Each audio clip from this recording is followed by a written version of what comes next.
Good evening, everyone, and welcome back to another Supercoach Insider podcast.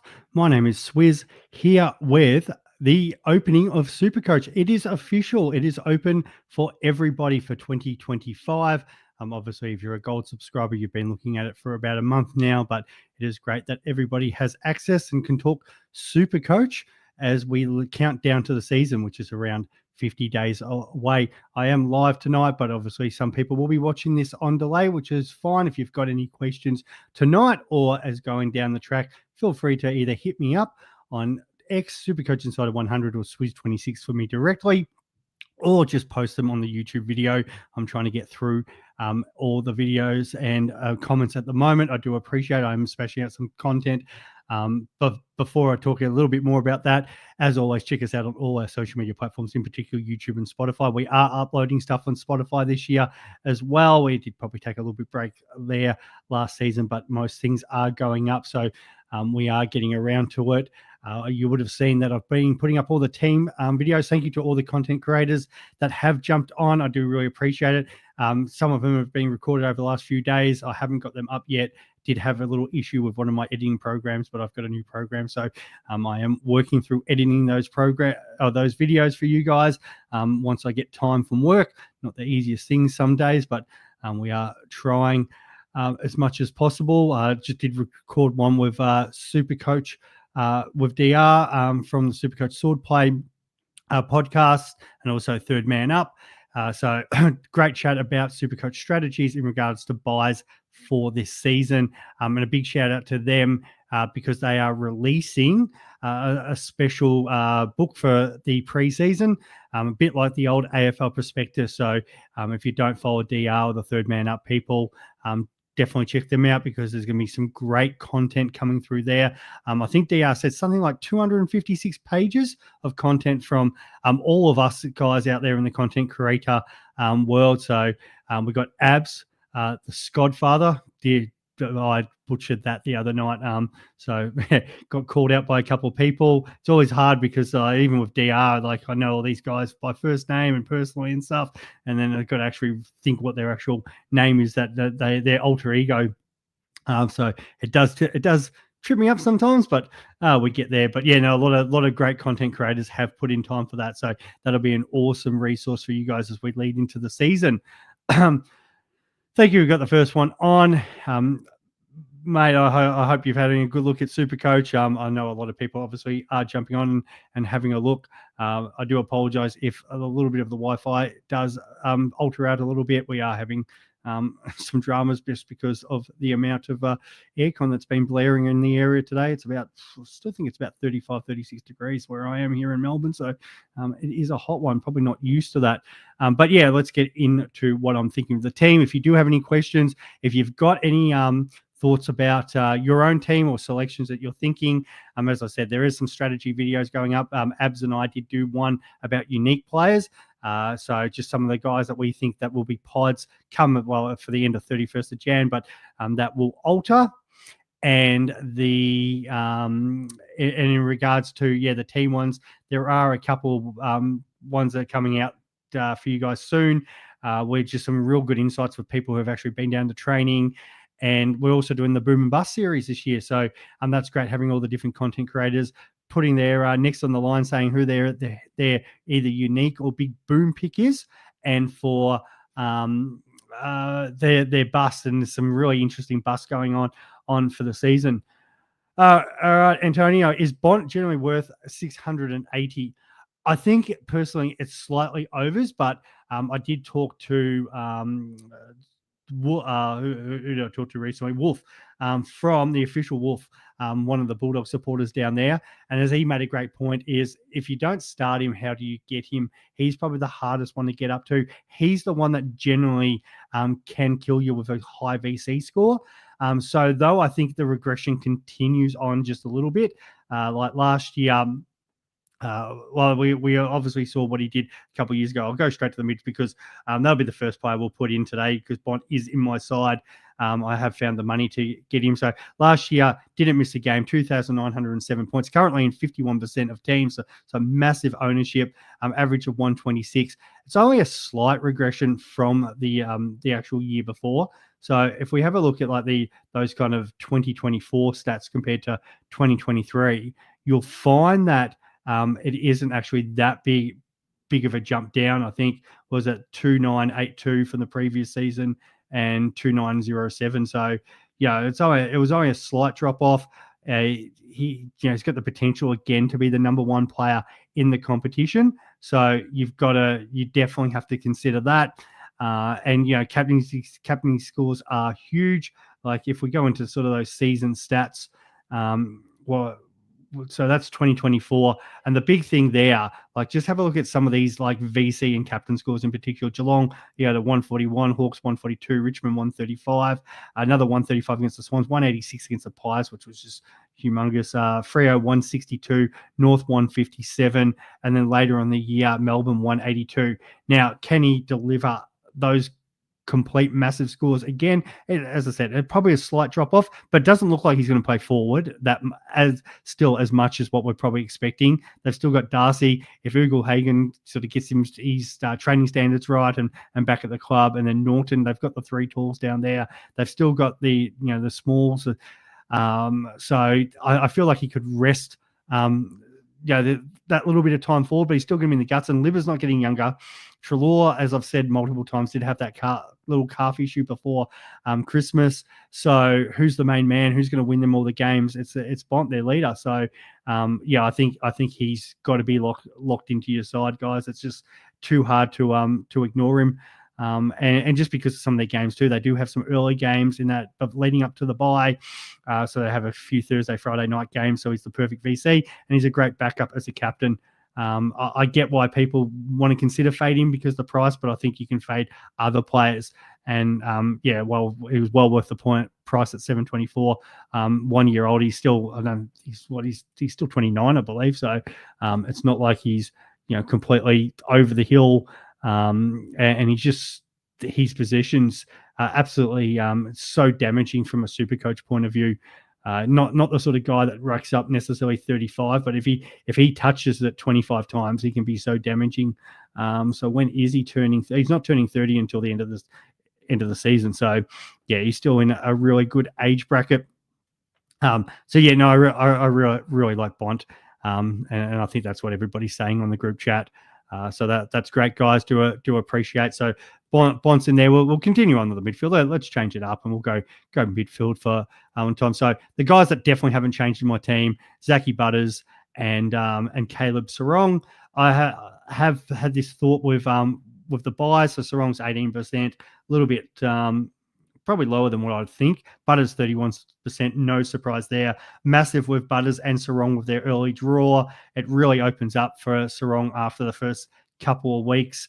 So I think it's too hard to ignore him. Even Butters with his early draw. I think I did talk about this last time in a little bit of detail, but if you hadn't caught that one out, you just have to have a look at the projected season stats coming up and then the kind of fixture. So 2024, we know what he did do against that Richmond game. That was just massive. As a non-owner at that time, it absolutely killed the start of the season.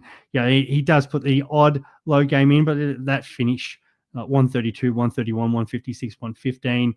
Again, perfect age bracket. And if we look at that 2025 fixture, which is the most important part, and as a person who could potentially be a vice captain and captain option, Collingwood, round one, not the greatest matchup, but Collingwood's not going to tag, probably goes head-to-head in that midfield against either a Degoli or a Dacos. But yeah, the Tigers at home, how many points could he rack up against my boys? I'm trying not to think about that. We saw what he did last season. The Bombers at Marvel, Saints at home, Hawks, slightly tougher one. Swans will be away a bit tough, but then North again at home. They got the showdown in there. So there's some games there compared to sort of Port a little bit later in the year where they've got to play Carlton twice, Hawthorn away down in Tassie, Brisbane away. That's the easiest part of Port Adelaide's draw for the season. they finished up high up in the ladder, so they're not going to get an easy draw. So if you're going to get, if you're looking at Butters, you've got to start him. Also, I don't mind having him and Bont part of that round 12 bye. Probably does hurt me from maybe looking at an LDU, but they're the two I definitely like. And then Caleb Sarong. I'm so big on Freo this year.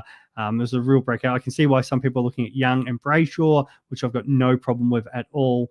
But I just think he works so well into Bont and Butters. He does have the round 13 bye, which is different to the other two boys.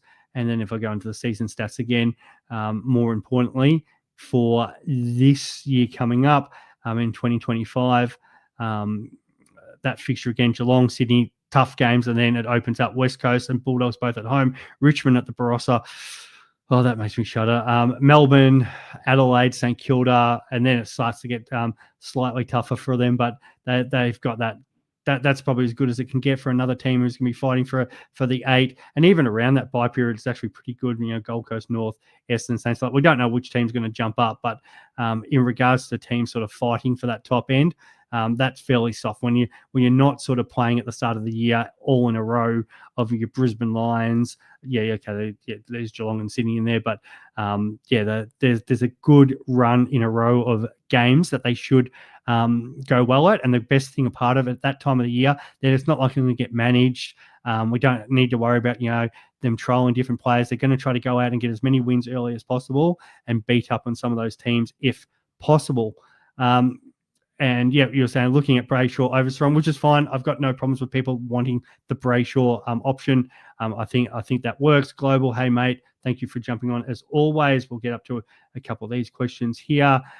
As you did say, Jay, Bont is a high disposal player. So so spicy take Bont goes 105. Not a high disposal. I don't think. What is the worst case? Like even if he dropped to 110. He's still going to be top 8. So you might pick him up a little cheaper, but then how do you get him in? That's the whole thing around it. Hey Nick, Swizz, Noah Anderson averaged 130 at home. He's got to start averaging better away, or won't. Averaging better away. They won't be losing as many games next year. Thoughts on Anderson? I'd probably slightly like him better than Rao. I don't think it's definitely not a terrible pick, as you said. They should be winning more games away. And they've got to do that if they're going to be serious. Like, especially him, he's the barometer there, because his form away to first home, as you said, was kind of embarrassing for a senior football. So there's the early games, 122 and 129. Obviously, the 122 didn't count for us super coaches. The 155, again, another 151. Darwin, 149, 150. It's just absolutely stupid scores at home, but his away scores. So then you kind of look at 2025 and like, okay, are we going to be trending of the same thing? Where is that going to kind of improve? Well, West Coast away. So you'd expect there. I've got the 2025 up. That should be improvement. That's right, because they've got the early bye. So Melbourne at the G again. That's the way the D's might be tracking. If Petrarca's out, or if they've got some injuries, there's potential there for him to have a good game. Crows at home's not a bad matchup. Then they've got North away over in Adelaide at the Barossa, and then Richmond at Marvel. So they've actually got teams that potentially are lower on the ladder. So there's 4. No disrespect to the D's, but if things go wrong, they could finish in that bottom sort of 8 area. We know North, Richmond, and West Coast. Even if North improve, I don't think they're fighting right at that 8 spot. So there are games there where he should improve. And if he can at least keep scoring those scores or get close to the scores he's scoring at home, then you're onto something at 574. The only thing I don't like is that the fact that he does have the round 2 bye, but at least it's not the round 3 bye, is that potentially there you could use that trade to get really creative and maybe use somebody from maybe a Zach Merritt. Like, would that be the worst start that goes Zach Merritt up until round 3 and then he has to buy to round 4 and then trade to Noah Anderson? We do have 40 trades. Yeah, that's one way you potentially play it. But I probably prefer him slightly over Rowley.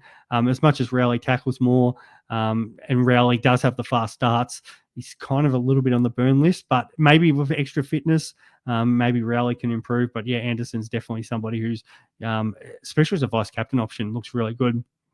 Michael, does the approach of not picking the most expensive players to start with, as well as most will drop in price at some stage, lose a bit of merit due to the addition of flex where prices are discounted already? Yes. Short answer is yes.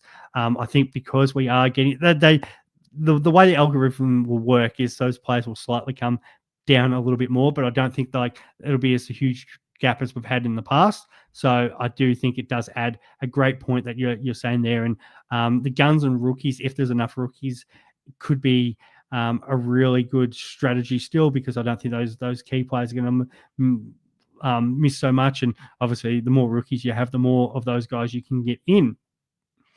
I love this name. I don't really like cheese. Owning Nandos last year was frustrating for me, Nick, but go for it. Yeah, like him. And I love how you guys interact with each other. All right, let's keep going. So in this midfield, we've got, I've got to think exactly who I paid. I've got the two cheaper guys here. So Clayton Oliver, huge risk at the moment. I'd rather see how the preseason plays out, but he's an easier one to have in. 43% of sides so far. So everything looks good. He's on the track. He's obviously lost his great mate there with the rib injury. We don't know how bad that will be, and if track will be there for round one. That's just going to be a wait and see. But if Clary's fully fit and looking great, it's going to be hard to ignore. And I also like him because you've got the get out clause. The fact that Parrish in particular and Will Ashcroft have the early buy. There is two guys pretty well priced around him. I think Parrish, 30K more, and Will Ashcroft's just slightly under him. You can easily pivot to if Oliver does stink it up early. So sometimes with these guys in that 450 range, we don't have any movement and nowhere to go. But at least this year we've got two guys who people are Parrish not as much at the moment, but I think that ownership could rise. But definitely Will Ashcroft is being looked at by teams, and I did see him as he had a decent percentage when there he is, 25% for a guy that does have an early buy. So that's one to definitely a way to think about it. So yeah, if everything goes right, yeah, we kind of get a free play there at Oliver.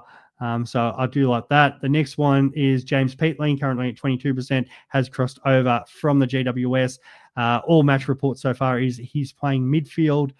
So no crash to speak of in there. Even Dawson's looks like he's going to be pushed out a little bit more to the wing, which horrible when I kind of heard that. But yeah, Peatling definitely in that A side playing in the guts. So it's hard not to really like that. Keep moving on, and then we'll get some more of these questions, and then we get to the rookie players. So probably now, where is he here? Because I'm surprised he's not nearly top of the line. It's probably just because these guys are dual position. But Jager Smith, their first pure midfielder, 62%. Ramp that up, guys. Nick Newman's gone down. Walshy's gone down. I think Harry Mackay's gone down, but that doesn't affect Jager. He was in my side anyway. And yeah, with now of those injuries, he's firmly locked inside that 22. Even at that higher price tag at 194, it's just going to be too hard to leave him out. And yeah, depending on how more those, the way the Blues are tracking it, though, God forbid for you Carlton supporters, if they do get more injuries, that role could become even more prominent around that midfield. So I would expect it's still got, now that they've lost Kennedy anyway. So he's, he would have probably stepped in if Walsh wasn't there. We know it's going to be Cripps and Hewitt. If Walsh is there, it's going to be Walsh, and then Smith can come off the bench. But now Doherty was potentially an option. Does he have to go back to halfback? Do they look at like Ollie Hollins is all the talk? There's some magnets that they'll be practicing with and moving around Vossi at training. So, but I don't think Jager's going anywhere but that midfield when he comes off the bench. So you've got to have him. Also in my guts is the young Adelaide Crows, Sam Draper. Was training in the B team the other day, so that is a watch. Sorry, Sam Draper. I keep calling him Sid Draper. Sid, my apologies. Sam Draper may join them next year, but 45%. So yeah, a little bit of a watch there, but maybe that was just the case that they wanted him to play in the guts. And did pretty well playing in the midfield in that B side. We know he's played Sandford footy up against the guys. He was very good last year at the end of the season. So if he's anywhere near that starting lineup, which he should be, it's going to be hard to ignore him. And the third one, so there's some really expensive premium mids, but we know it was a kind of a super draft, and it's really hard to ignore these guys. 56% of size, Levi Ashcroft. The reports coming out as of today was, and I was talking to, I think, DR about this because he was talking to someone about training. The reports are they firmly see Ashcroft in their starting 18, as though there's not technically a spot for him. He's just that good that they're just working a way to get him in. Now he could start off the bench, but they've been very impressed of how he's just taken to senior life up there, and that's going to be surprise no one. So that is what the on-field midfield is looking at the moment. All right. Hey, Joe. Good old. Okay, handsome. Thanks, mate. Appreciate it. If you haven't checked it out, we did an Essendon podcast with Joe. So I do appreciate you coming on, my good man. And go, hey, mate, thanks for jumping on. Joe's doing a bit of work in the chat there, so I do appreciate it. Global, I'm really thinking of starting Doc at that price range. I think he's a great value and hopefully keeper worthy. I love Sam Doherty, awesome player. Just that obviously coming back from the long-term injury, need to see a flawless preseason before I go there. Cheras seems to be the more exciting one as of today, just signed a 5-year contract. So obviously they've got a lot of confidence in his body going forward. So that was the one I didn't mention before in that midfield with Jagger Smith. So Chera might even be, he could be the one starting. We know he can technically still play a little bit outside if that's the way the Blues want to go it. But I think, he that first bounce, if Walsh is out, it could be Hewitt, Cripps and Chera, and then Jagger coming off there from there. So he's the one that I think more people are interested. We had one here. Brayshaw 5-round average to finish was 125, and he does have value. And he is, when I muck around with my team and I take Oliver and Peatling out and put another rookie in, he's the one that I do try to get up to. I guess it depends how I want to kind of structure up through preseason of how Oliver and Peatling keep looking. If I want to just go the full premiums and go the 4 rookies, and that extra rookie that I don't have either at the moment is that I've been playing with is Langford from Melbourne and Sam Laylaw from Richmond. I did have Josh Smiley, but he's part of the rehab group at the moment. Not exactly sure what he's done, but he's doing that. So just stay away from Smiley for now. Langford looking good at training. If Petrarca's not there, could definitely slot in.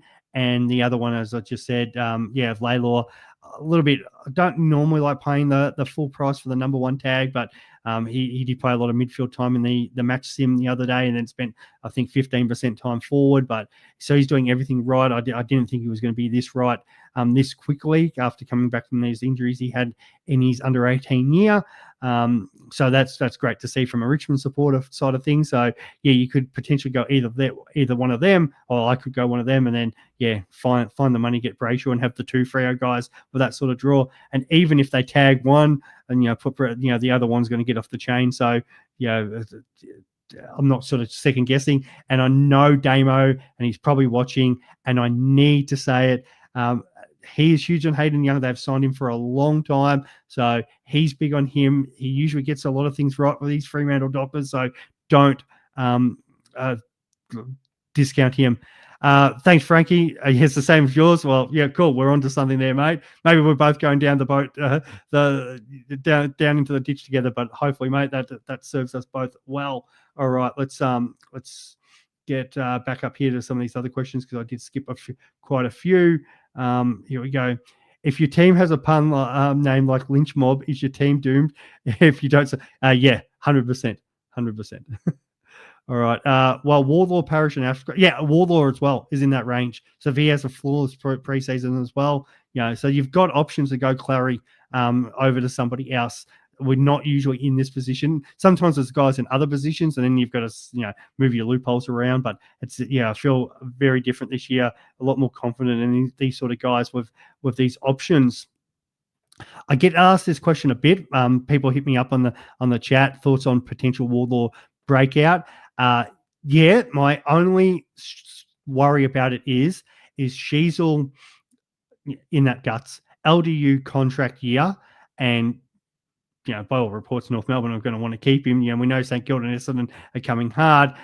There was, I heard a couple of people talking about, does he change positions a little bit? They try to, make him a little bit more multi-dimensional. Not happening. He's playing absolute pure midfield, and I kind of wouldn't mind getting LDU in the team. So there's two straight off. Now we know Warlaw is a pure midfielder, so we've got that part of the stuff. Only 2% of teams at the moment, but I kind of would rather just see it and then it's swapped to him. Like the kid's a beast. Reminds me a lot of, obviously Matty Rowell, of the pressure acts and the tackles, and he does a lot of things right. Was these season stats here? But I'm just a little bit reserved because just the amount of young talent they do have there. He did have that nice little stretch, 114, 122, 122. So he has the ability to do it, and the breakout definitely could come. 85, he could easily put 20 points or more on it. And when people are kind of looking at Shearer at that same price, Ashcroft, he could be the best of the lot. There's no doubt about it. The big thing there is this line here, the tackles. So if he keeps tackling like he is, maybe Luke Parker shows him a few more tricks as well. I don't know how many he can start laying in games, because he's already in some games there laying 7 and 8. And but if that continues to improve and continues to lay in that defensive pressure, you could definitely be onto something. And even his possessions, in some of the games, they're not crash hot.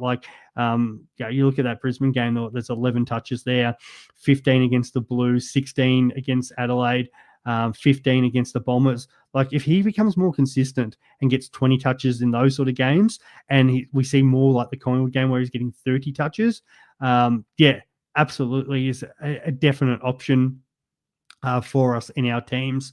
And if we go more importantly on the upcoming opponents for 2025, so first game it's against the Doggies, so that'll be pretty stacked midfields.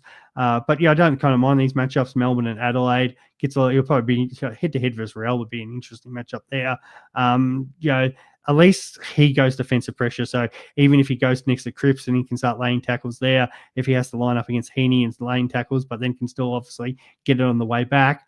There is growth there. The run home might be another option with their buy. So they do have that early buy. Somebody you could maybe look at, how much money is he going to go up until then? Because after that buy, not just the West Coast game, but in particular, the Tigers. Well, even though let's take it from round 10, so not even the buy. Round 10, he's got Richmond twice from there, so they could potentially be some big games. So I don't mind kind of that run home. There's a few games there in Melbourne as well. So it's I think he's going to be on the watch list, but I'm a little reserved on him. How much can he improve? But I think it's a great question. It is a really good question. All right, I better continue this midfield, guys. So my bench midfielders. I know I actually had a question about one of these guys a moment ago, but Xavier Lindsay has not left my side at all from the Melbourne Football Club. And let's see, hopefully he's higher. Langford's 15%, Lindsay 9%. Guys, get on this guy. I think he's going to play halfback for him, and I'm pretty sure we had a question about it. I know I was scrolling through and I said somebody did say something about when Xavier Lindsay. Shout out to that person that did. I'm sure I saw it on the group chat. I'm sure I'm not seeing. So here we go. Dead end. Lindsay playing half back and will be the best midfield rookie. Yeah, as I said, love him. My good mate Grimo is, from day one said, put this guy on your team. Talking to Melbourne supporters, they think there's definitely a spot for him there, even if it's coming off the bench and being that seventh guy. We see it all the time. We want our rookies in two positions, either playing CBAs like Jagger Smith's going to get, or off half back. And McKercher, Sheasel, Dacos. I don't think Lindsay goes anywhere near those sort of guys, the top echelon, but he only has to go 75, 80 and he'll be smashing it for a rookie for us. So get that for sure. The other two, one is from Geelong. So I'm going to think this guy's an absolute massive pot here. I can't see anybody really getting him on the outside of the real key Geelong supporters. But Nivet, if you haven't watched my Geelong pod with Emily, the previous 2021 winner, she's huge on him. She's like the Geelong social media, like what the members get. the last couple of years, some of the best rookies that we've had always have featured preseason. They are pushing Nevitt to the moon in this preseason. Apparently, that's the word from her and a couple other Geelong supporters. So, if he's featuring in some videos and stuff like that, you've got to seriously consider that. He's not just a rookie who has just come off from the draft this year, has been in the Geelong system a couple of years. So that's probably the biggest thing. He's 22 years old and he's 193 centimeters. It's absolutely massive as a midfielder. So if he's having a big preseason at 100, and we're talking about Lindsay before, Geelong, where we know what they can do with their rookies, and wouldn't be surprised if to see him feature, especially in a lot more teams as preseason continues to kick on. The last one here I've added in is Max Hall from St Kilda, just to give me that loop through the midfield and the forward line. 8% of teams. Max Hall is 22 years old, 183 centimeter mid forward. Could be probably the one that might even get pushed, say, somebody even like a Dan Butler out of the side. Again, it's not like it's a rookie coming in as an 18-year-old, guys. He's played enough senior footy at the lower level. All the reports this in preseason has been quite impressive. I was actually looking at his at the training reports just before.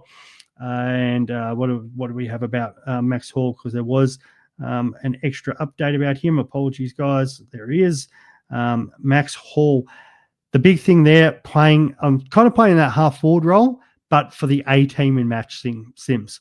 Now, we do know, as I said in other pods and said earlier, that sometimes they can mix these up, but some of these match sims, they do kind of do A team versus B team. Good early signs that he's in that A team. So, like that. So that is the midfield. Yes, Benny, that is definitely you, Benny. I bet you not see Farrell and Global Feral Beast. Yep. He might not feature. Okay, we're you know what? We're going to go to the ruck. I'm going to do this out of order because we always do defense first. So let's go to the ruck line. All right, no surprise here. Well, it's actually not Rock One because of their prices. So I've done a little rejig of my team when I first released it, and I am going, even though he has been missing some of the preseason, I'm trying to think. The larynx injury, which is around that throat and stuff. So it's not soft tissue. He was one of our best scorers last year. I've actually got Maxi Gawn in there, and there's a couple of reasons for that. But no surprise, the second guy is Tristan Cherry. So Max Gawn, apart from absolutely dominant, he's still one of the dominant rucks in the competition. Nothing has really changed from last season outside of that injury. We like the massive scores that he puts up in games. He's a brilliant vice captain option. They do have a couple earlier games, especially because of Anzac Eve, which does make him a very viable vice captain.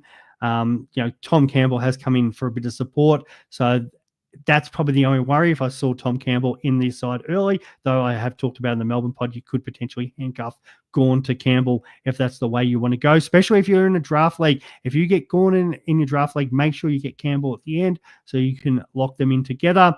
The round zero game didn't count for us, but you did get overshadowed by Grundy, but they came out the 162, 177, 162, a 180. What else? We still had a 177. The bad thing about Maxi is obviously he's aging, so he does miss some games, but we do have that flex position. Even if it's not a ruck to cover and you don't have a playing R3, you're still going to get somebody to cover him. So, and if it's a long term, well, you just trade him out. You can always trade him out to somebody lower. The guy's just still a beast. He's still tapping down. If they're all fit, Petrarca, Oliver, Viney, even Cozzy Pickett running through there. Round one, he's got Briggsy at the G. That could get ugly. Cherry's going to be an interesting matchup. This is the real period I really love here. Round 4, Geelong, for whatever ruckman they throw up. Is it Stanley? Is it, are they going to Conning? Is it Conway? Draper and Bryan. Richmond on that Thursday, is it the Thursday night game, but the Anzac Eve game, so that'll be the vice captain option. Even though it's up against Nank, it's still Richmond. And then West Coast against either Flynn or Williams or somebody like that. Even Meekie, I'd be backing him against there. So it's a pretty good start for the big fella. And the other thing is, if you've got the money to have Gawn in your side for now, it's very easy to get him down to any other ruck. So if the Conning is the guy that we have to go with and Pitton it's not in the picture, cool. I find it very easy to get the money down to go to De Conning. But if De Conning does have Pitton in the picture, where are you going there? I guess it's going to be Darcy, but we got to make sure Darcy's fit. He's still training with the rehab group, but he has dropped that 15 Ks. If he's fit and firing round one, no problems. But again, that gives me 140K to go spend elsewhere on my team. Tim English, by all reports, looking really good again this preseason. Didn't have a great preseason last year and did have a down year, but we know what he can do. Somebody that also interests me. So, but again, it's 80K going or 90K going down to him than trying to go the other way around if Gawn's absolutely firing. So I would rather the big fella in there locked in, and then I can just go the other way around if these guys start to stand up. So yeah, Gorney's in there. And then we've got the new guy, Harry Boyd, only 10%, probably only because he's just been added. Maybe people haven't realised that. But the big St. Tall, he's from the Sandful. He was signed in the supplement period. This is the reason why Marshall is being trained to play a little bit more forward, because this guy can come in round one and do a job for the Saints.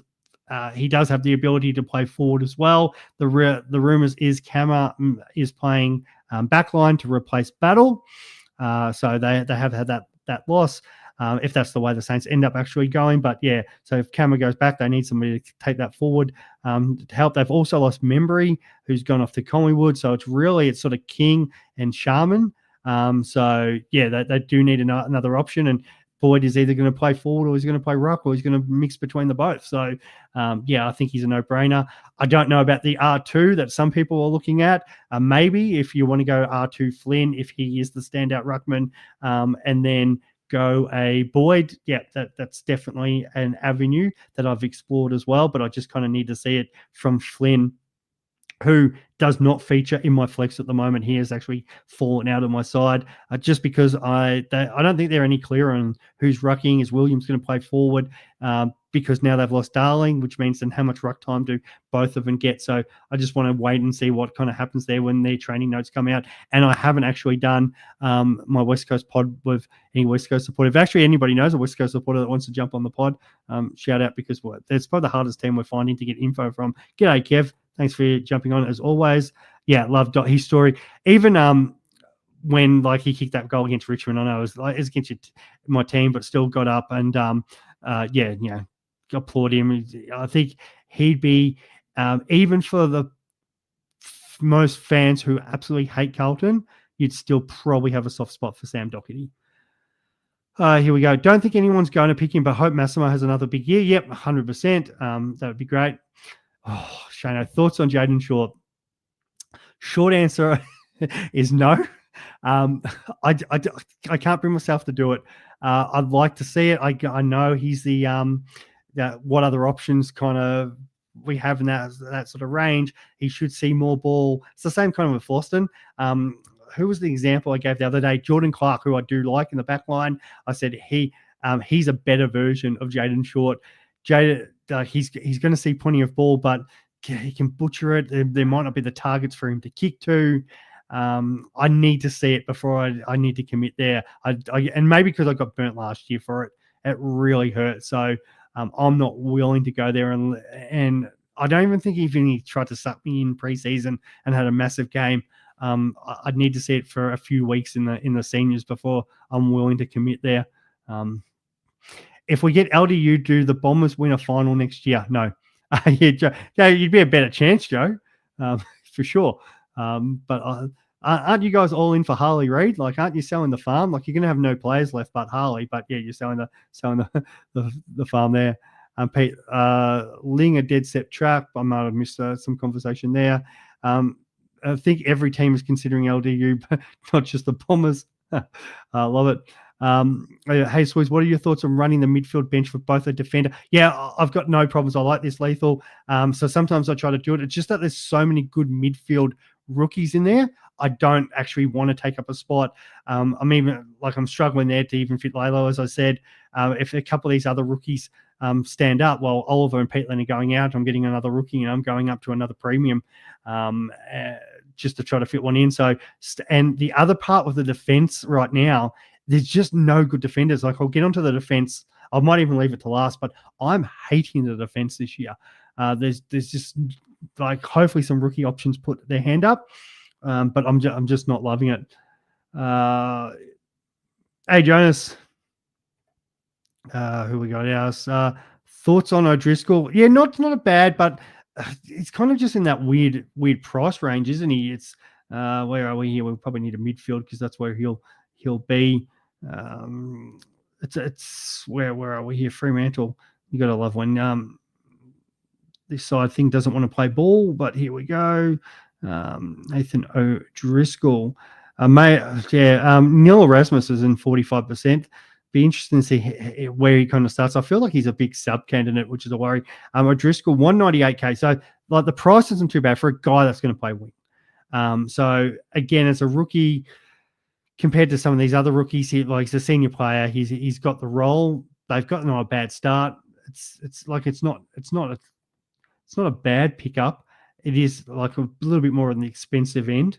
But let's have a look here. Let's actually do a proper review of him. I might even get Abs to do one of his full-on reviews. He did have that 79 to finish the season, so that's good. What has he actually done in the past?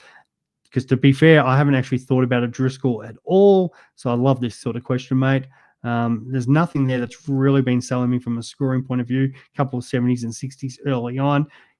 Does he get stuck on that defensive wing and becomes a 60 guy? Still makes some cash for us, but then would it be better just to go to Laylaw, one of the top guys? He started the season was good. I think he was playing a little bit. I feel like one of these games was halfback. I was actually at that game, the Essendon Freo game. I just remember that the Freo Mantle players chipped the ball sideways all day. So I think that was a little bit of an outlier score for just the way they played. But yeah, like he did have some decent scores in there. I think that's one. Mate, I'm going to add it to the watch list. I'm really glad you brought that up. There's a great one there. So thank you, Michael, for bringing that up. I'll add him to. I had Dom Sheed as well as a question, slightly more expensive, but he did fall out of favour late last year. So again, one to watch out, but in the 235, 240 range. I think O'Driscoll will be a better pick. So thank you for that. Here we go. Let me tell you something. Apologies if you have already said it, but who replaced Newman for Carlton? JP, so 2022 winner, is huge on Ollie Hollands. So the only problem is at the moment he's a midfielder in Supercoach. You can nearly lock it in. He'll get defensive status by round 6. So that is a positive if you want to take up a midfield spot. If you want to wait until sort of round 6 and maybe pay 30, 40 grand more for him, that's fine. But he is the one that looks the most likely. In saying that, do they go back to Doherty because he's done it before? They've got plenty of options. Cowan, they really like too. So the Blues aren't short of options at halfback. I don't think they're going to go back to the well of Zach Williams. He looks much better as a pocket. But yeah, that's always been Carlton's problem. They've had too many halfbacks. Who went big for Geelong last? Yeah, I think we did get burnt a little bit because they did rest players, and that is the worry. That's a good question. Where are we here? Geelong in the last game, because that was against West Coast when they absolutely flogged them. So that is a great point.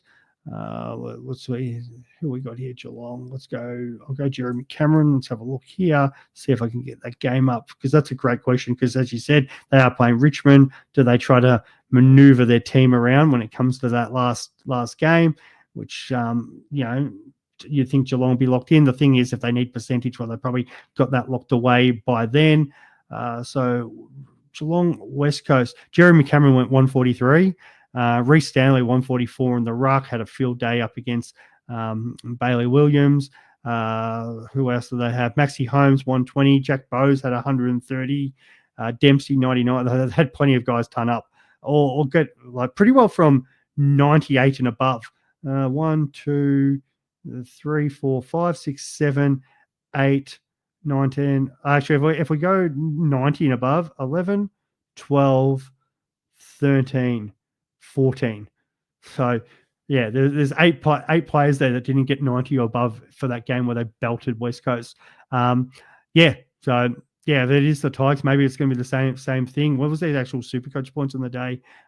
They scored 2,000. So 3,300's the max. They got 2,000 points. I feel like that'll be kind of similar. Yeah, that's where it's hard because I'm actually would love to start Max Holmes. I think it's the last year we probably get him as a defender. And just because of that round 3 bye where everybody's got it, it's annoying. And he's also got the last bye. But he's the sort of guy that I'm kind of targeting for that run home all going well in the back of my head. They also have Bailey Smith this year too. So there's another guy that's probably going to have a field day as it is. Yeah. Okay, where are we now? I better get move on to the forward line, trying to balance this between your question and my team. Okay, forwards. So probably the big one is I've taken out Jason Horne-Francis. Like I really like him. I don't think it's like going to be the full. Like if I don't start him, what's the damage? Like, do I have to pay an extra 20 to 30K for him? Is he going to really blow me out of the water for not starting him? Is the kind of the thought process. Again, I wouldn't mind him for that Richmond game, but yeah, he's splitting that time between the forward and the midfield. Rosie's killing it. You know, William Drew, they've got so many options through that midfield. Like Horne-Francis could still come out and kick 5 or 6 and be the big breakup game up forward as well. But there's just so many options. So I can see why other people were looking at passing on all the premium options. And that's how my team's lent as well. So Jackson McRae comes in there. No surprise, playing midfield in the Saints match sim. So, yeah, I think he's going to be obviously highly owned. Bailey Smith, well, it's hard to think of a world where he doesn't average more than what that price tag is. The only worry is obviously coming off that long-term injury. How much has footy changed? I think one of our booms and busts may have gone Bailey Smith. I can't remember. You have to check that out. But yeah, I think he's going to be in most teams and could potentially be the F1 this year. If not, I think it'll still be Horne-Francis, but they're probably 105 guys at best, unless we pick up somebody in the who gets dual position. Philippou, I'm actually really surprised he's in 41%. Everybody's on him. Yeah, I think the Saints have to go this way. And I think Winghager was in the match sim that they did recently, was playing where was he? He was playing in the B team.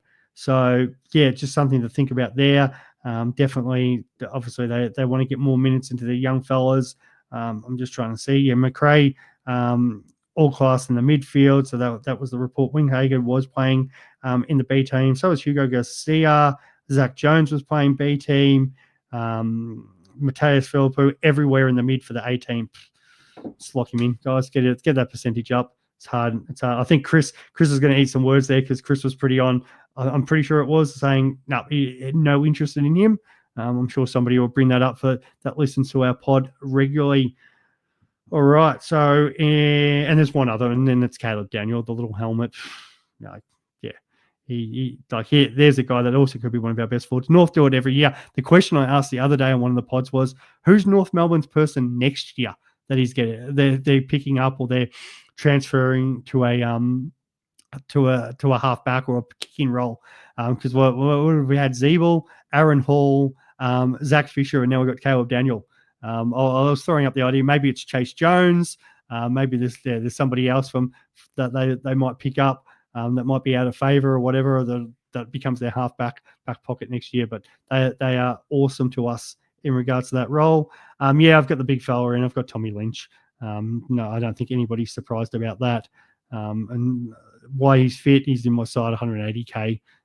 Too hard to ignore. But if I need to go down, so I've left Berry out of my side for now. I do like what I see from him. If I need to find 40K, yeah, I can go there, but obviously Lynch's upside is the big factor. And then I've gone Kako, so he's the one fighting for Berry for that, probably that last spot in my team.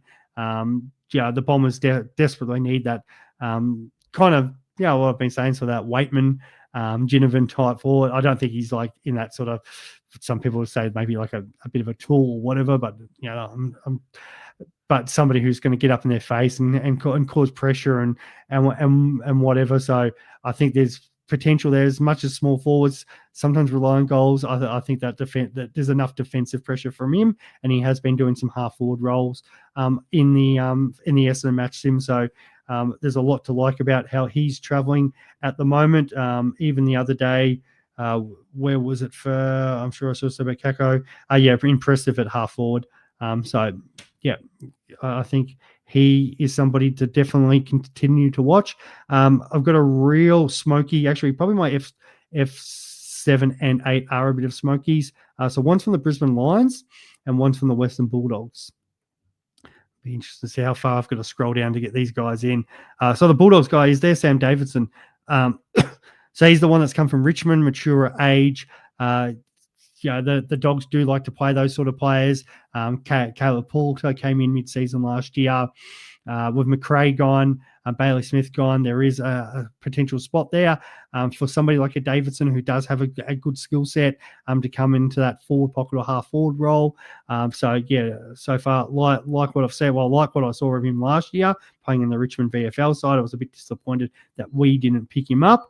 And then for the Brisbane Lions, I'm going to have to probably scroll all the way down because this guy might not be owned at all. Brandon Ryan. So he's the guy that got part of the Gunston trade back from Hawthorn. Hawthorn didn't really want to lose him. They have lost Danaher. Don't know who is playing centre half forward for Brisbane this year. They did pick up, was it Sam Day? They do have Henry Smith, but Ryan was one that they developed last year through the VFL. Would not be surprised if he comes in. I think I've gone through this discussion with Ben before, 27 years old. So it's not like he's a kid. So he can step right in there and play that senior footy. Where was he exactly born here? It was, he's 27 years old age. So 200 centimeters, good size about him. So I would not be surprised at all if he comes in. And if he's centre half forward for Brisbane, he's getting a lot of opportunities up there. He can definitely make cash. It's basement price. My next, I'll go to the flex because I don't have enough room for him in the forward line. And that's Elijah Hewitt. So cheap as chips from the West Coast Eagles. Probably no surprise. Some people probably have him in the midfield. Some will have him in the forward line. Because I took Flynn out, I did have a spot. So he becomes kind of a guy that I can sort of move around depending on my side. So if I wanted to, I was just kind of looking at how I wanted to set up maybe leading into that sort of buy period or whatever. I could put a Davidson, a Ryan, a Kako, any of them in that flex position, and then potentially, or I could move Hewitt up with one of the mids. So say Lindsay, Nevitt, I want to get one of them on field. Hewitt can just get on there, and then Nevitt or Lindsay, or if I brought in a Langford or somebody like that, can just go into that flex position, so I can actually get them scoring.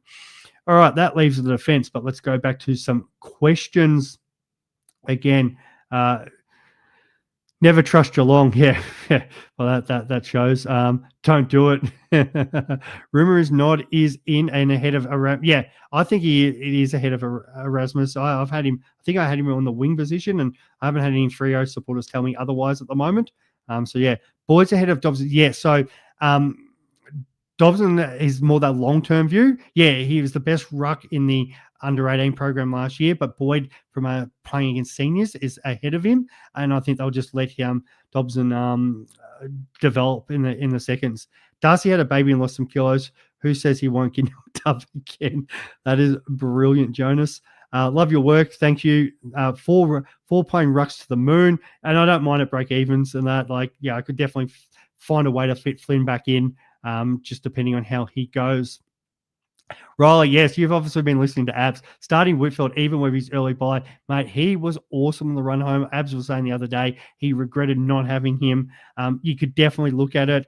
I'm trying to avoid premiums who have that early buy, but because he does have the round 2 buy, if I want to kind of start somebody maybe from the round 3, hypothetically, if it's a Holmes or somebody else, I could use that one trade we talked about last year, and then you could go ahead and say, well, Whitfield is smashing it again before he has another price rise or goes bananas in another game. I can easily maybe do a little loophole there and then still get the premium. So he is on my watch list. He was awesome last season. And we can actually make, with the live stuff, we can make watch lists. Yep. Okay, Tony. Hey, mate, thoughts on Rankin? Haven't seen many much of teams. MJ's big on him, but says if you're going to get him, you've got to start him. I think a lot of people are avoiding the premium forwards, as you can see just by my forward line a moment ago. I've just moved to the defense. Even Horn Francis has come out just because there's so many options up there until there isn't. And that's even me leaving out sort of a Berry type at the moment. There's plenty of forward options. So if I go back to the forward line, if we go ownership, I left out Horn Francis, who is highly owned. Who else? We just talked about Erasmus, maybe not the go. Daniel Curtin is definitely an option as well. So that's where you probably get down to like a Rankin, who's where's he at 18%. Even Luke Parker, if he does come out and get midfield time. Sam Powell-Pepper's been talked about, but I think he's a bit further back. Shea Bolton's one I really like, but does seem to be playing a little bit more forward pocket than I'd like at the moment. But he's one if he gets going in Fremantle early, maybe want to jump on. So there are plenty of options. Not to say Rankin isn't a bad start. I kind of want to see what his role is also and how much midfield time he's getting. If he was one that they're going, we need that spark from you in the guts more than some of these other players, then I think you've got to seriously consider for sure. And that's it. You're saying it, injury prone, no surprise there. Hard not to think their leading goal kicker from the VFL wouldn't come in. Ryan. All right. So now defenders. So finishing off here. So my first defender is Harry Sheasel. Don't think I need to talk too much about him. He's absolute superstar, the young fella. Jack Sinclair is next. I'm really struggling to get away from Sinclair. We talk about second half of the year. So this is where I think Whitfield for Sinclair is a great discussion. And the only difference is Sinclair doesn't have that early bye. So if we go into that sort of 24 season stats, like some of the numbers that Sinclair put up playing in that role. And the big thing is his numbers dipped when he actually played midfield. He's great at half back. And who have they brought in? McRae, Phillip, who's playing more midfield. He doesn't need to go down there. So he does drop the odd, there's an 86 and an 88, but no surprise, Geelong and an away game. But some of those Marvel games, 111, 123, 142, 99, 140, 110. It's like just off the charts when he's playing there. Again, Marvel, 143. So that's 110, 147, 110. Geez, he loves playing at home on Marvel, 134. And these were more, I think, when he was playing a little bit more time around the ball.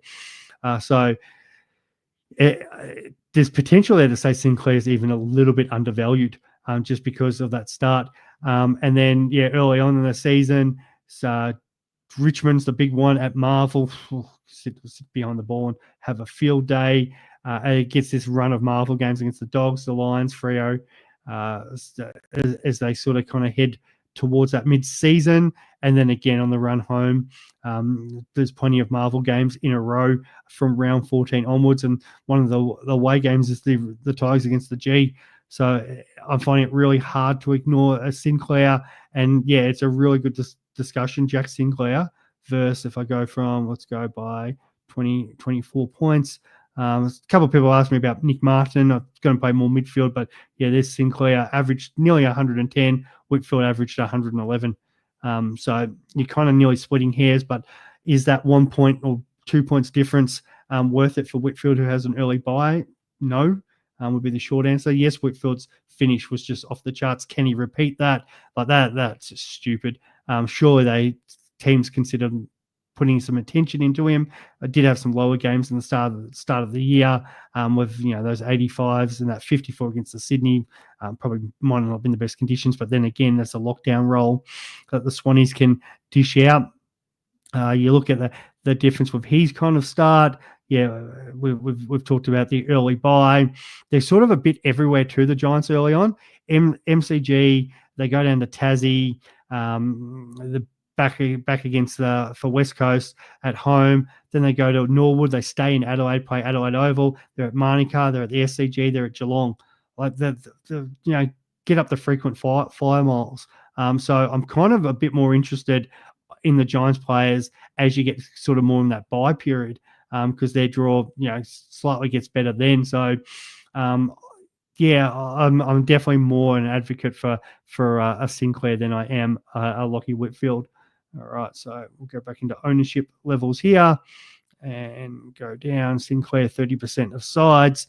The big surprise. So I did have Jordan Clark, and I'm still monitoring him and watching him. I really want 3 premium defenders, so maybe that becomes a Whitfield. But the one I've actually and Max Holmes is one I really do like this season, just because he's going to get more support now with Bailey Smith joining. But I've actually on the Bulldogs, like there's Fraser who's gone back out there to help out. So one I'm watching there instead of maybe the Mills pick at 370. But I've got Bailey D in there at the moment. Averaged 98 last year, only in 2% of sides. And one of the reasons is because Caleb Daniel's gone. So we know Caleb Daniel didn't play as many games as he has in the past, but that's one option that they had down halfback that they don't even have to consider. He is taking the report from what I heard from Bulldogs training is not only is Bailey D taking all the kick-outs, but then he's doing like a short kick, running past and getting the second kick. So he's pretty well trying to get 8-point plays in kick-outs. The other thing here in this little period, Geelong 47, and then he had an injury-affected 12 against the Bombers. So that obviously brought his average down as well. There were a couple of monster scores. There were a couple of poor scores in there, which I'm very mindful of. So I need to kind of see it. But at the moment, if he is got a monopoly on kickouts, it's going to be hard to ignore. He's got the ceiling. Can he repeat a 175? That has obviously blown up his average. So it is a little bit of food for thought there. But it's one I'm monitoring closely. There are options around that price. And if somebody stands out up, I will look at it. So it's somebody I think he's going to not get much attention. Again, how much does Joel Fraser sort of take away from that with him down there? But I think he's more playing a bit more halfback than what Bailey D's got. Like, he's not going to affect Bailey D taking the kickouts, is what the rumor is. Just one again. I'm monitoring through the preseason. Other places, again, I'm willing to go there. If I look at the 2024 averages, I think Luke Ryan can't be ignored. He does it every year. Zorko's kind of crossed off just because of the age and when does Coleman come back and how does it affect McGovern? Can he back up the career? I'm not so keen on. Houston's naturally one that I do really like. I think there's potential for him down at Geelong. Down at Collingwood, but the other one, and I know Chris is a big fan on there, is Harry Perryman, and I don't know. I think he even cheaper. I'll just search for there's Jaden Short. People asking about Short before. I'd probably rather go Perryman, even though he's got an early buy. Just because he's got the role where he's playing midfield, 417k. So there are some other options I'm looking for, but I kind of want those 3 players in defence. Now I've currently got my who I think is going to be my bust this season, and it is Callum Mills. I think he's going to probably suck us in round 0, get a massive score. There'll probably be a Swans injury, and then he's going to have to play role play, and we're going to kind of be stuck in a little bit of no man's land. But I did say on the pod the other night, even though I think he's a bust, I've still got him in my team because I just kind of can't find anyone yet who's at that price. But if I sort of rejig a couple of things, maybe somebody else will open up as a defender. And as I said, I don't really like a lot of the other defenders in there. Josh Sin hasn't left my team until I see somebody else sort of doing off halfback for Port Adelaide. I'll make that swap soon, but he hasn't left 2% of teams. There's my boy Farrell bench. I put him in just so you can see what he looks like in my side. I'm still big on Sin, but I'm obviously watching Port Adelaide's training. But Dan Houston is out of that role. Somebody's got to take it. And I think Farrell and Sin are the 2 guys that will help. They do have Evans. I think Jace Boygun's playing more wing, so I don't have to kind of worry about him taking a spot there. Toby Travalia from St Kilda. Saints have a habit of playing these new rookies halfback. He'll slot in very nicely for them. Bo Allen from West Coast, most owned defender at the moment, so no surprise. He should get some early opportunities. And Lucky Last is a bit of a surprise, and I'll tell you why. I've left one of it out. I've gone Caleb Smith from Richmond, so he's in the frame, a bit like Banks. and there's one I've lost my name there, but so playing in that sort of involved in that halfback role. Daniel Rioli is left, so Richmond do have a gap there for somebody to step in and take those minutes either off the bench or in that starting defensive six. So Caleb Smith, I can see them giving potentially him an opportunity at some point. So I do like him. Saad Al-Hawali in 63% sides. I have had him in up until today. Talking to my good man Joe, a couple of other Essendon supporters, hasn't been actually lighting the season on fire yet. He's had a couple really down match sims. He's kind of struggling at the Bombers at the moment. So don't know what's up there.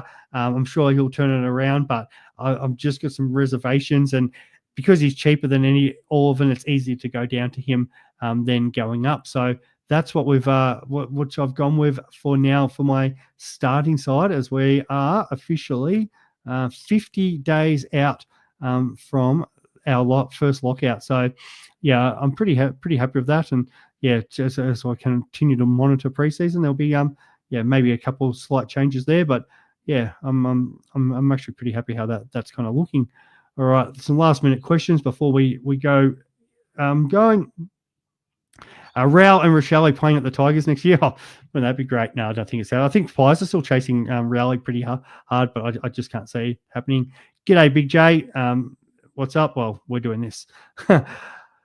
Nathan, hey mate, finished 668 last year. Well done. I'm seriously considering starting Whitfield over Mills. Yeah, Mills is my bust, and I can see that. And especially they both have that early buy, so why not go to the better player and taking a hit in the forward line? Yeah. And there's so many options in the forward line. Rookie instead of Smith. Yeah, and the fact that Smith does have a buy, I can see why people may consider fading him. I would personally rather go Smith, but I can see why you'd consider that. So yeah, no problems. And you're going for the title, not league. So yeah, why not? If Smith and Mills fade and you're off both of them, geez, you're going to be so far ahead of the pack. I talked the other day with Abs. We were talking about the pods. A lot of people do go these cookie cutter selections. Sometimes anti-podding is not the greatest, but if you can pick that one anti-pod and get it right, oh wow, you're ahead of everyone. Thoughts on Nasiah? Like, I like him, but is he going to be top 6 material? He's in that range of that sort of, again, is he just going to be career-wise 6 to 15 in midfielders? I mean, in defenders. That's my kind of worry until like sort of Sinclair retires. I think Sinclair's more the man on Nasiah. As much as we all like watching Nasiah, Sinclair just racks up all those short little touches, takes those little marks, where Nasiah's more that, run and carry guy. So he doesn't get as many of those little chip passes. Dylan Williams at 183K. Yeah, that's a different one. I'll add that to my watch list to keep going. It is different. I have not thought about Dylan at all, so I'm not going to talk about it until I've got that. Who is my flex? That is Elijah Hewitt. So I can swap him either into the midfield or the forward line, especially if I want to get one of those rookie midfielders on. Well, the thing is, Tom Brown, Jason, was already in the side. So you've got short, Vossi, Tom Brown, Brody, and then Bolter's now out, so it's probably going to be maybe Blight and Miller, and then there's probably that 7. But the way the Richmond play, sometimes they have that 8th guy as well. But so Rioli's out of that side, Sam Banks, or is it maybe a Caleb Smith that get in? I've heard great things for Banks this preseason. Yeah, for sure, but wouldn't be surprised if Smith got some opportunities throughout the year. Really don't see Bailey Smith going 90 plus in Geelong's system. Very happy to, yeah, and I'm loving this. I think somebody might have actually on the Boomer Bust talked about him being a sort of bust player this year. The fact is, he should be playing guts. If he's not playing guts, then yeah, for sure. If he's playing CBAs, he should still go good enough to get around that 90 mark, 90 plus mark. And if he's getting that, then he's in the top forwards. But I can understand why you're thinking the Geelong system, it could be down. So, I like, if you're going to anti-pod someone, I think Mills or Smith, why not? That's good. Thoughts on Pal? No, I'm not on Pal Pepper at all at 180K. Did have a bit of a look at him. Feel like he could be a kind of a sub candidate, just because he can, maybe play a little bit of different roles in there. They have got young Berry coming in. He probably does get the nod ahead of that. But it's one that I won't completely discount. I do have my Port Adelaide pod coming up to record with a Port Adelaide supporter. So I will ask him that one for sure and see where he kind of steps on Powell Pepper, and we'll have a look at that. And I appreciate the mate. A big fan of all your content. Thank you so much. I do appreciate it. I've been trying to smash out as much content as possible for you guys to enjoy listening in this preseason. Love answering your questions. Continue to tune in. There is going to be so much more I've got to put up. There's a few people in that chat. Big J, his North Melbourne pod's going to come. I've got Jakey from Saints TV has got involved. DR's got involved. So some of the best content creators have been jumping on the pod with me this preseason, and there's more to come. So 50 days, guys, and I'll continue to smash it out for you. Tell me what you think of my team. Any other questions, leave in the chat, and I will be back later for another podcast soon. Thanks, guys. Take care.